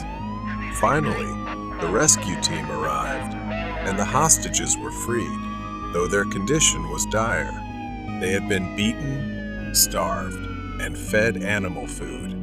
When the police interrogated the man, his chilling response was that he wanted to keep humans as pets. In the end, he was arrested and taken to prison. None of us ever spoke about that day again. This is a warning from what I witnessed. If you ever come across an abandoned house, no matter how strong your urge to explore, resist it. Stay away, because no one can guarantee you will make it out alive. Headless bus passenger. Late at night, the university campus was eerily quiet and shrouded in darkness. Kala hurried toward the campus bus stop after a long evening of studying. The long, empty street was lit by only a few dim streetlights. There was only one bus left at the stop, its headlights cutting through the cold, misty air. She boarded the bus, her eyes briefly glancing at the driver, a man well into his years, his face lined with deep wrinkles and dark, unreadable eyes. Kala sat in the middle of the bus, trying to relax, but she suddenly sensed something strange. Through the rearview mirror, she realized the driver was staring at her intently. His eyes never left her, as if he was searching for something on her face. After a few minutes, she began to feel something was wrong. The route they were taking was unfamiliar. Instead of heading toward her dormitory, they were drifting into a desolate area where thick darkness swallowed everything. She leaned over, peering out the window, looking around in growing confusion. Kala turned to remind the driver about her destination, but he didn't respond. His eyes were no longer on the mirror, but fixed straight ahead. He pressed on the gas, speeding up, ignoring the narrow, winding roads. Kala's fear surged. She raised her voice. This isn't the way to my dorm. But the driver didn't hear or didn't care. His face had gone pale, as though he was terrified of something unseen. Suddenly, the bus swayed, and vague shapes began to materialize outside the windows. At first, they were shadows of people standing by the roadside. Then they became clearer faces with empty eyes, mouths wide open as if screaming in silent agony. They stood there, watching like bloodthirsty specters. Kala curled up, trembling, too afraid to look at those ghostly figures for long. She felt like screaming. After what felt like an eternity, the bus finally slowed down. The familiar sight of the dormitory building appeared ahead, and she felt a wave of relief wash over her. Without wasting time, she grabbed her backpack and hurried off the bus. As she stepped onto the sidewalk, she heard the driver's voice for the first time that night. His voice was low, trembling, and filled with an urgency that sent chills down her spine. The driver's words were brief, but they hit Kala hard. Wait! His voice was tense. The driver told her that when he looked in the mirror earlier, he didn't see her head, only a headless body sitting where she was. He had been driving in circles, trying to shake off the spirit he believed had latched onto her. He couldn't hear her when she spoke because, in his eyes, she had already disappeared. He then warned Kala, When you get to your room, take off your clothes and burn them immediately. Kala stood still, the weight of the driver's words pressing down on her. Staggering, Kala made her way into the dorm building, her mind still spinning. She fumbled with her key at the door, her hands shaking uncontrollably. Once inside, Kala rushed to her roommate's bed, shaking her awake. Her roommate listened, wide-eyed, as Kala explained what had happened. Without hesitation, Kala frantically began taking off her clothes, her movements hurried and desperate. She gathered them into a pile, staring at them as her mind replayed the driver's warning. With trembling hands, Kala picked up the clothes and went to the bathroom. She struck a match and dropped it onto the pile of fabric. The flames quickly consumed the clothes. But had it really ended? She returned to her room, exhausted, lying down on her bed, but unable to shake off the lingering terror. The room was silent. Only the sound of her and her roommate's breathing filled the space. The next morning, sunlight poured in, as if to dispel the previous night's fear, but unease still clung to her. She stood before the mirror, seeing herself clearly. Her head, her eyes, and her entire body, but her gaze was far from peaceful. She couldn't erase from her mind the image the driver described the moment when he didn't see her head in the mirror. The darkness from the night before still lingered in her thoughts. as if waiting for a moment of weakness to return. She knew her life would never be the same. The haunting memory of being headless and the spirit the driver had tried to divert would forever follow her, reminding her that terrifying things exist right next to us in the most unexpected moments. Horror story about the rocking chair. My name is Jonathan, and there was a time when I frequently experienced severe sleep disorders. I often woke up in a vegetative state. Every time I lay down to sleep, nightmares would come. It started when I woke up at night feeling trapped in my body. I could see, feel, and hear everything around me, but I couldn't act. Gradually, it became more complex. One night, I woke up and found myself standing near the bed, looking at myself. I can't describe how terrified I was. I decided to see a psychologist. Beman gave me sedatives and said that over time, it would go away. And I would have to learn how to improve my sleep. I followed his instructions, and within a month, I was quite good. But suddenly, things got worse. Since I had just moved in, I didn't have much furniture. Besides the sofa, there was a TV set, a table lamp, and a rocking chair. It was in the apartment before I moved in. I kept it as an extra seat for myself. One night, I fell asleep on the living room sofa. I woke up feeling trapped, but this time, I saw someone sitting in the rocking chair, rocking back and forth.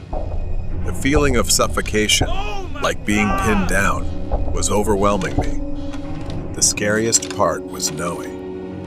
I was awake, but also knowing I was seeing something that didn't exist.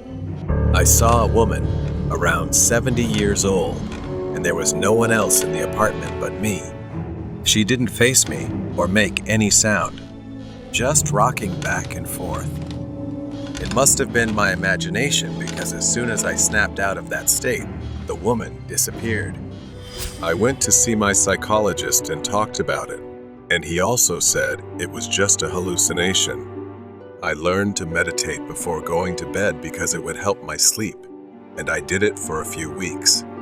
I felt reassured that I had stopped experiencing these things until one night. That day, I was comfortable and relaxed for the first time in a long time with my friend. My friend Ren stayed over that night. Around 3 a.m., I heard heavy breathing from a very close distance. As soon as I opened my eyes, I saw a horrifying face leaning towards me, staring straight into my eyes. Her thin white hair was all over me. It was the woman rocking in the chair. I tried to call out, but my voice was choked. My lips couldn't move. I let out a weak groan that sounded like the moan of a zombie. I wanted to scream. I thought I was dead. My fear also subsided. I gradually became aware of my breathing. The woman then said to me, "Go away, run away." I gasped, unable to breathe from the shock. She stood up and began to circle around me hungrily. Her jaw started to elongate into a large gaping mouth, then disappeared into the darkness. I jumped up and screamed, startling Ren, who had no idea what was wrong with me. Ren woke up in shock. What the hell, man? What's going on? I fainted before I could say anything. Everything felt so real, but no one believed me.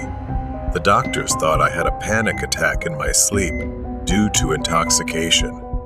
I was kept under special care for a week. After hearing her words, I moved to a new place, but before leaving, I shared my story. I also asked the landlord about the history of the rocking chair. He said that many years ago, this apartment was a healthcare unit for people with mental disorders. She just liked to be alone and rocked the chair day after day. She hated noise and disturbance and passed away right in that chair. After that, I left because of her warnings. That was probably the last time I saw her. Strangers in the online classroom. Online classes have now become a part of our academic lives, and no matter how much I try to adapt, I still prefer in-person learning because it helps me focus better. I live alone in a small rented apartment, away from my family.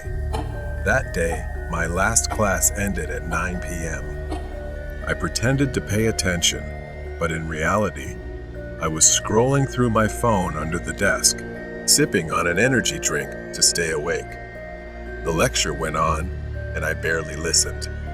The class was about to end, and as soon as my teacher logged out, a few friends and I decided to stick around and chat. We were joking around, unwinding after a long day when suddenly, something strange happened. The familiar sound of someone joining the conversation echoed through my headphones. A new name appeared, Tim OO. None of us knew who this was, but we thought it was just one of our friends playing a prank on us. At first, it was funny. We laughed, waiting for them to reveal their identity. The camera on this new person's feed turned on, but the screen was pitch black. We couldn't see anything, and all we could hear was heavy, raspy breathing through the microphone. One of my friends, Thomas, decided to break the tension by mocking the situation. He joked, "Oh no, I'm so scared." Our laughter was forced, half-hearted at best. Then the stranger spoke. The voice didn't sound entirely human. It was deep, distorted, as if they were using a voice modulator. My body went cold, and my skin tingled with fear. The laughter stopped. No one said a word. Thomas asked, his voice trembling, "Who are you?" I wanted to believe it was still a joke, but deep down, I knew something was wrong. The screen shifted. Something moved forward. Now I could see more, just enough to make out a face. But the face was wrong. It was distorted, twisted. One eye was higher than the other, and the mouth curved into a bizarre grin. The low-resolution camera made it even creepier, as if the features were shifting, morphing before my eyes. I wanted to believe it was a mask, but it didn't look like one. My heart pounded in my chest, cold sweat trickling down my forehead. Thomas wasn't laughing anymore. No one was. We were frozen, staring at this grotesque figure, unable to look away. Then the stranger spoke again, this time calling Thomas by name. I got goosebumps when he said, "Because you've been so mean to me, I'll punish you first." Thomas turned pale. His nickname in the chat was just Student 17. There was no way this person could know his real name. My mind was spinning. Who was this person? How did they know Thomas's name? I could hear him gasping through the mic, his voice shaking as he stammered, "How do you know my name?" The screen flickered again, and the image disappeared. I leaned closer to the screen, squinting, trying to make out the faint image. I messaged Thomas in a private chat, asking if he was okay, but fear gnawed at me. What if this wasn't just a joke? What if that person knew where Thomas lived? What if they knew where I lived? Wet, dragging footsteps echoed through the speakers, growing louder, closer. Suddenly, the figure leaned in, its grotesque face filling the screen. The camera was now so close that I could see every horrifying detail: cracked and peeling skin, hollow, white, soulless eyes. We screamed in panic. My hands were shaking uncontrollably. I shouted for Thomas to log out and escape. Without hesitation, we shut the laptop. My heart was pounding so hard, it felt like it was about to leap out of my chest. I double-checked, quickly locking all the windows and doors. I grabbed my phone to check on Thomas, to make sure he was okay. But as I did, I felt something in my room. I knew it was irrational, just my mind playing tricks on me, but the fear was real. That night, I barely slept. Every time I closed my eyes, I saw that deformed, decaying face staring at me from the darkness. Even though the call had ended, the fear lingered. The next morning, I texted Thomas, and a wave of relief washed over me when he finally replied. He was safe. Nothing had happened to him overnight, but none of us could shake the lingering terror. We told our teacher about what had happened, but no one could explain it. And just like my classmates, no one confessed to playing this prank. No one could tell us who Tim OO was or how he had entered our chat. Days passed, but the fear lingered, clinging to me like a shadow. Every time I logged into class, I checked the participants list. I still couldn't shake the feeling that it wasn't over. Maybe he was out there, watching us.